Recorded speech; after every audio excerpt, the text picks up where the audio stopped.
The Lord be with you. And with your spirit. Reading from the Holy Gospel according to John. Glory to you, O Lord.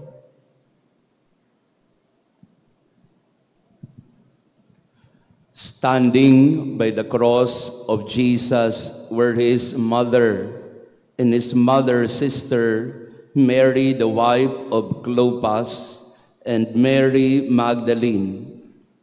When Jesus saw his mother and the disciple there whom he loved, he said to his mother, "Woman, behold your son."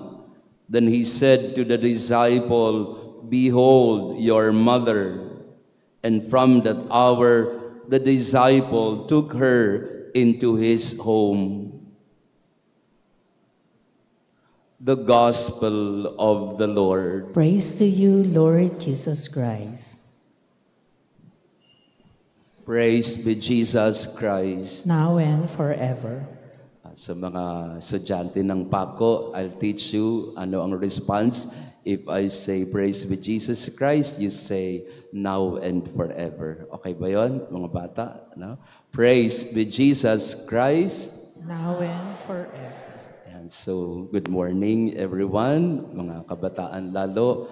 Pakibating ang katabi natin ng magandang umaga din. Beautiful Monday morning to be together. As you start your recollection, let us start this with the Eucharistic celebration. To our online parishioners, thank you for praying with us. Today is the memorial of Our Lady of Sorrows or Mater Dolorosa. Feast day din ngayon ng mga Canossian sisters, no? So, happy feast day, sister. O mga bata, imbitado kayo ng mga madre sa kumpento nila, ha? No? Pwede kayo mag-breakfast doon. Yan, para makatipid kayo, no? Ayan, so happy feast day, sister. Makikipiesta kami sa inyo. No? And also our second day of novena in preparation for the feast of San Padre Pio. So we meditate. This is your first input, no, mga bata. Ito yung unang, in a way, talk para sa inyong recollection. At tamang-tama naman kasi tungkol ito sa mahal na inang nagdadalamhati, Our Lady of Sorrows. Kung kayo ay nakibahagi kanina sa rosary natin, iba yung rosary, no? Hindi yung usual sorrowful mysteries, but the sorrows of Mary. Traditionally, there are 7 sorrows, and that's what we meditated on, the Our Lady of Sorrows rosary, from the prophecy of Simeon to the flight to Egypt, to the meeting in Via Dolorosa, the crucifixion, standing beneath the cross, the descent from the cross, the burial. All these are, in a way, sorrows of Mary that pierce deeply into her heart. Sabi po ng founder ng mga Canossians, sa Saint Magdalene of Canossa, she said something beautiful about it. At the foot of the cross, she said, Mary's heart was pierced. At the foot of the cross, Mary's heart was pierced. Yet she remained standing. Nasa harap siya ng anak niyang namamatay, pero hindi siya nakahandusay o nakalupasay. She remained standing.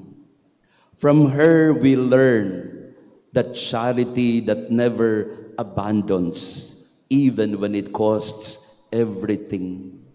From Mary we learn the love that never abandons. Kahapon, pinagdiwang ang exaltation of the cross, Jesus crucified. Now we meditate on Mary standing beneath the cross. The love that never abandons.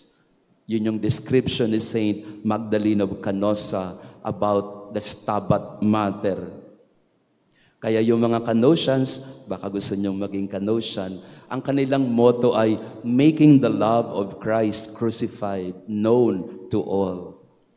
So to make known the love of Christ crucified to everyone. And they pattern their lives to Mama Mary, standing beneath the cross. Because Mama Mary standing beneath the cross tells us and shows us the love and charity that never abandons anyone. In other words, no one should suffer alone. Mary did not allow her son to suffer alone. She was there standing. She was grieving and she was hurting deeply. Meron bang nanay na hindi masasaktan na namamatay yung kanyang anak sa kanyang harapan?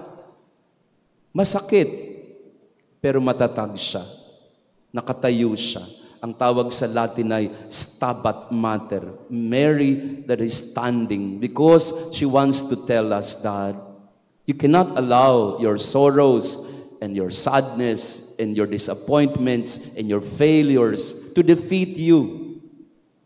Lalo na sa inyo, mga bata, we must not allow our failures to defeat us and make us hopeless or make us depressed.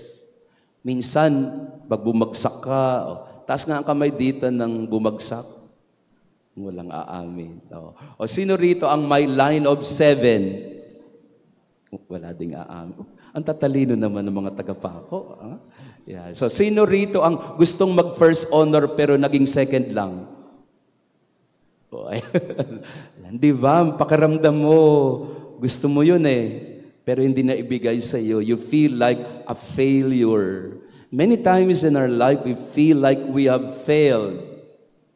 The cross is the greatest failure of all. He was supposed to be the Messiah. He was supposed to be the Savior of the world. And yet look at him, defeated, dead, crucified like a criminal. That's the greatest failure in the world. Ay mga bata, mga kabataan, kung tingin nyo, failure kayo, tumingin kayo sa krus. There's nothing more greater than the failure of the cross.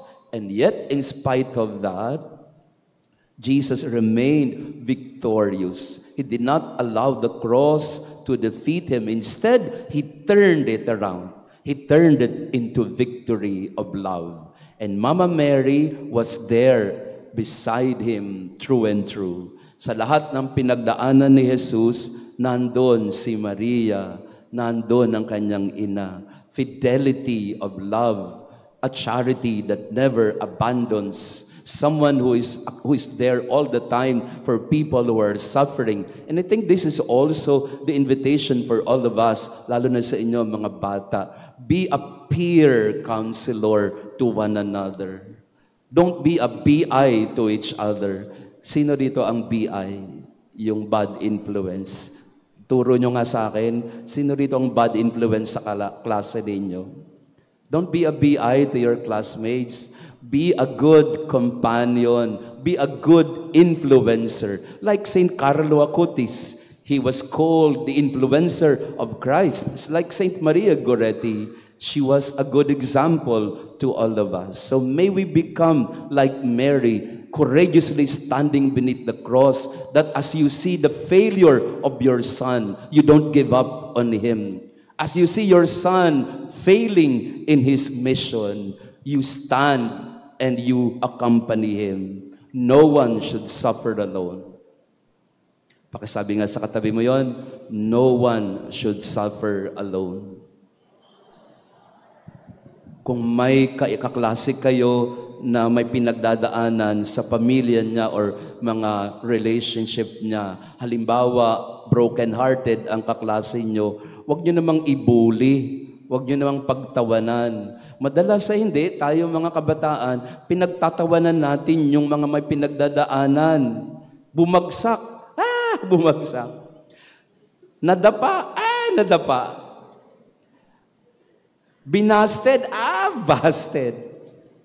Hindi ganon. We accompany each other in sorrow and in pain. That's what Our Lady of Sorrows is about. Mary accompanying us, never abandoning us in our moments of pain and suffering. May we be like that to each other. Praise be Jesus Christ. Now and forever. Let us pray. Having received the sacrament of eternal redemption we humbly ask, O Lord, that honoring how the Blessed Virgin Mary suffered with her Son, we may complete in ourselves, for the Church's sake, what is lacking in the sufferings of Christ, who lives and reigns forever and ever. Amen. Maraming salamat sa inyong pagdalo sa ating banal na misa, lalo na mga kabataan. Hindi pala kayo taga-Paco, no? Kayo mga taga-Santo Niño, tama ba? Hindi rin. Mindoro. Taga-Mindoro. Yan, mamaya mag-usap. Oriental Mindoro. Galing pa kayo ng Mindoro? Ayan. So welcome sa inyo mga kabataan. And to our online parishioners, thank you for praying with us today. Our Lady of Sorrows, it means to us one thing, that Mama Mary will not abandon us. Jesus will never abandon us. And we should not abandon each other also, especially in moments of sadness and grief.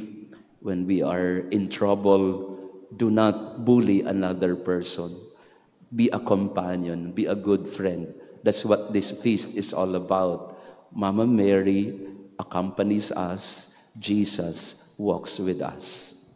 The Lord be with you. And with your spirit. And may our loving God bless you and your family, the Father, the Son, and the Holy Spirit. Amen. Our Mass has been offered. Go in peace to love and serve the Lord. Thanks be to God.